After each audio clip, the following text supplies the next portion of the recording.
My come up is like hard to remember because I feel like my life kind of started when I picked up pen and pad. Before music, I was doing like a lot of other shit, like running around, like just like little nigga shit, trying to run my money up, you know, trying to have like the hottest girl in school, shit like that. But as far as when music hit me, like since then, that's just been our thing. Like, you know, I put my team together and that's just what we do, like 24/7. We put everything we need, like, you know, on the whiteboard, and then we try and get it. My drive came from being a middle child from the middle of nowhere.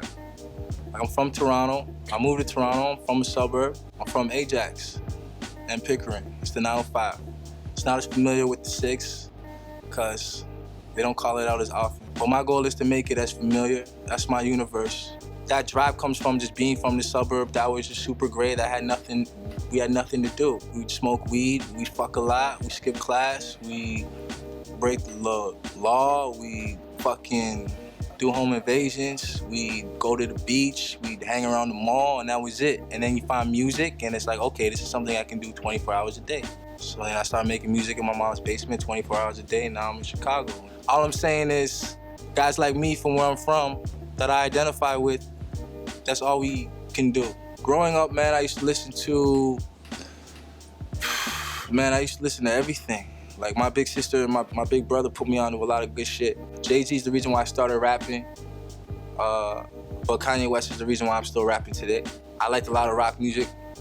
I like Band of Skulls, Band of Horses, Coldplay. Anything that like had real emotion, anything that felt like real to me, I really fuck with and it really resonated. So I try to emulate that with my music. Why America isn't like too up on too many of the really popping acts from where I'm from, I would just say a lot of it has to do with timing. It's a new scene, it's a new market. A lot of the super talented acts that I fuck with back home, because all I listen to is music from my city and Future, is because they haven't put it out yet.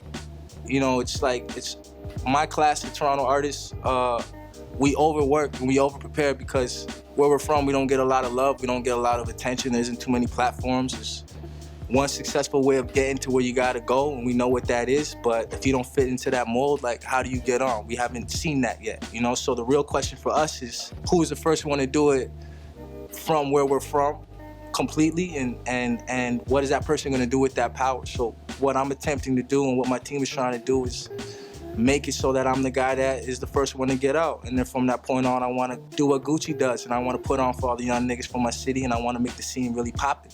Because I really believe in my city. I think we got the best music in the fucking world, so I just think it's just a matter of time. You know, the music's gonna come out, and people are gonna fuck with it, you know? It's just being worked on right now. 3 artists from my side of the globe that are underrated. First one gotta be my little brother, Daniel Caesar. Since I heard him, I knew he was like a fucking star. You know, I think if he was not where we are, he would have been much further, for sure. I think it's just geography. Everybody, I think it's geography. I think he puts out incredible music. He's put out 2 or 3 bodies of work that are all fucking touching, and they're gonna pick up eventually. And the second artist would be River Tiber, who is like the young Yoda god, Tommy. He is like the most prolific artist I ever met in my entire fucking life. I've never met anybody like that in my entire life. And that's all I have to say, because you guys are gonna hear his records and you guys are gonna know, I promise, like I promise. I'm gonna just keep going, like these kids from the west end of my city, come down, they're fantastic. Like, they represent the youth, they're gonna destroy shit. There's NWO that came from the same area I came from that are fucking savages, they're gonna destroy shit. Rest in peace to Redway, he was working on a project, me and him have been working on a few songs, and he recently passed away, but he was gonna be doing something super incredible. It's like, it just goes on, like the list goes on. There's so much talent in my city, it's scary, you know, and we're over-prepared. We just need the music to come out. My song, Fuck La Policía, was gonna be on this movie. I remember that they didn't put it on there though because the producer, he had some stuff going on, but it wasn't really like that.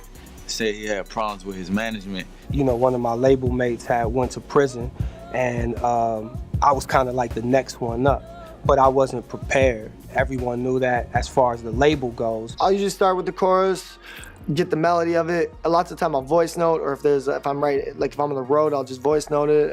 If I'm in the studio, I'll go right in the booth and just start humming out ideas. Work hard. Just know that everything that you see doesn't come easy. I always say, man, like the little bit you guys get to see from me, it took me a lot of time, blood, sweat, and tears to give y'all this.